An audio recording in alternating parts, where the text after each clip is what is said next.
पूरी दुनिया में इंटरनेट बंद हो जाए तो क्या होगा, या फिर टावर हटा लिया जाए या ब्रॉडबैंड हटा लिया जाए तो क्या होगा। स्टारलिंक क्या है? स्टारलिंक के आने से भारत के टेलीकॉम सेक्टर में क्या भूचाल आने वाला है? क्या अब टेलीकॉम सेक्टर एलन मस्क के इशारे पर काम करेगा? क्या भारत में डेटा बहुत महंगा होने वाला है? आखिर कैसे बिगड़ सकता है पूरे ऑप्टिकल फाइबर नेटवर्क का जाल? कैसे भारत सरकार का करोड़ों रुपया बर्बाद हो सकता है? ऑप्टिकल फाइबर स्पेक्ट्रम कैसे काम करता है? टेलीकॉम में टेक्नोलॉजी, पैसा और राजनीति का खेल समझते हैं।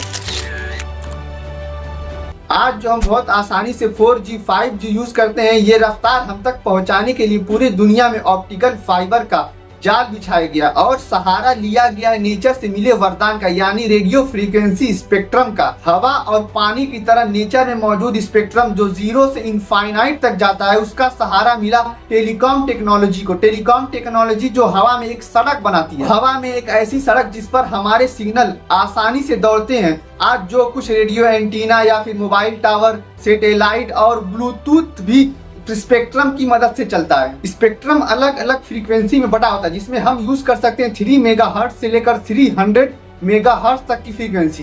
क्योंकि स्पेक्ट्रम एक नेचुरल रिसोर्स है जो पानी और हवा की तरह फ्री अवेलेबल है, लेकिन इसे सिस्टमेटिक तरीके से इस्तेमाल न किया जाता तो हर कोई अपने मन से स्पेक्ट्रम का इस्तेमाल करने लगता और होता क्या कि सिग्नल आपस में ही टकराने लगते, पूरा नेटवर्क सिस्टम ही डिस्टर्ब रहता। इसलिए सरकार इसे पब्लिक प्रॉपर्टी मानते हुए ऑनरशिप और कंट्रोल खुद रखती है और टेलीकॉम कंपनियों को फ्रीक्वेंसी बेचती है और कुछ स्पेक्ट्रम सरकार अपने पास रखती है ताकि army, police, disaster management, national security के लिए यूज हो सके। आज जो भी टेलीकॉम कंपनी है, जियो, वीआई या फिर एयरटेल, ये सब सरकार से फ्रीक्वेंसी खरीदी है तब जाकर इनका लाइसेंस बना है। इससे गवर्नमेंट बहुत पैसा कमाती। जैसे 2022 में जब ऑक्शन हुआ तो 1.5 लाख करोड़ रुपए तक की बोली लगी थी।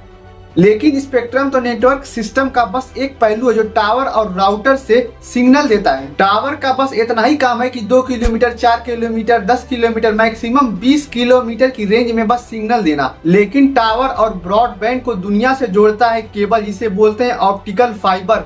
ऑप्टिकल फाइबर बाल जितनी पतली कांच की नली जो चलती है लेजर लाइट और फोटान की मदद से। इस केबल को अलग अलग कंपनी ने पूरी दुनिया में जाल की तरह बिछाया है। जैसे भारत की एक कंपनी है टाटा ग्लोबल कम्युनिकेशन, इंडियन जितनी कंपनी है टाटा, बीएसएनएल, जियो या फिर एयरटेल, ये सब टाटा कम्युनिकेशन से इंटरनेट खरीदती हैं।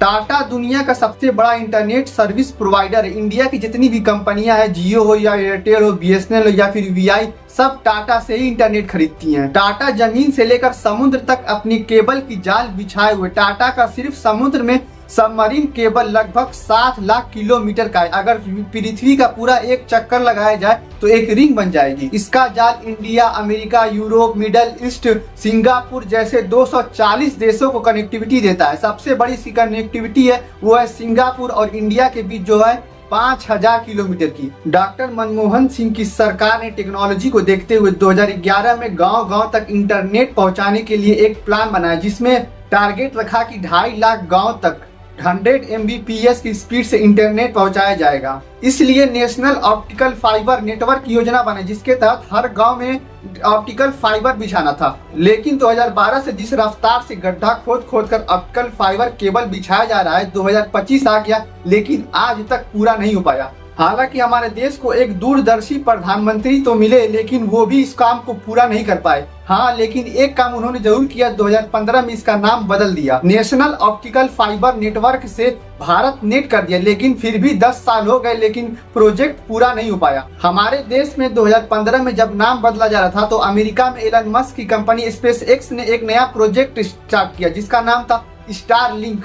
और स्टारलिंक का एम था कि लो अर्थ ऑर्बिट में सैटेलाइट बेचकर इंटरनेट प्रोवाइड करवाना। जो 2018 में 2 प्रोटोटाइप सैटेलाइट भी उसने लॉन्च और 2021 से स्टारलिंक अमेरिका के अलावा अदर कंट्री को भी अपनी सेवाएं देने लगा और 2025 तक लगभग 100 कंट्री को अपनी सेवाएं दे रहा है। यहाँ तक कि भारत के पड़ोसी देश भूटान और बांग्लादेश में भी सैटेलाइट से इंटरनेट चल रहा है। हाल ही में इंडिया की 2 कंपनी एयरटेल और जियो दोनों ने स्टारलिंक से करार किया है, लेकिन यहाँ पे इतना ऑप्टिकल फाइबर बिछा हुआ है कि शहर में तो बिल्कुल इसकी जरूरत नहीं दिख रही है और गांव और पहाड़ों के लिए इसे यूज किया जा सकता है। और इंटरनेट की स्पीड मात्र 100 Mbps है। वहीं भारत में ऑलरेडी 10 Gbps चल रही है।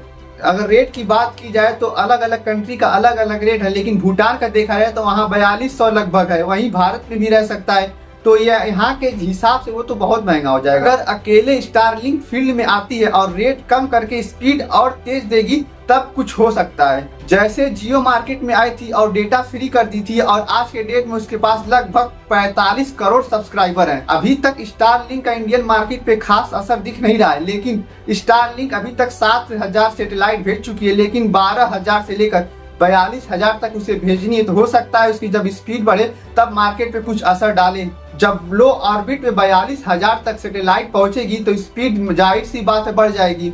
ऐसा नहीं कि पहले सैटेलाइट नहीं थी, पहले भी थी, लेकिन उससे D2H चलता था, रेडियो चलता था या फिर GPS भी चलता था, लेकिन वो उसकी जो दूरी है वो करीब 35000 किलोमीटर है।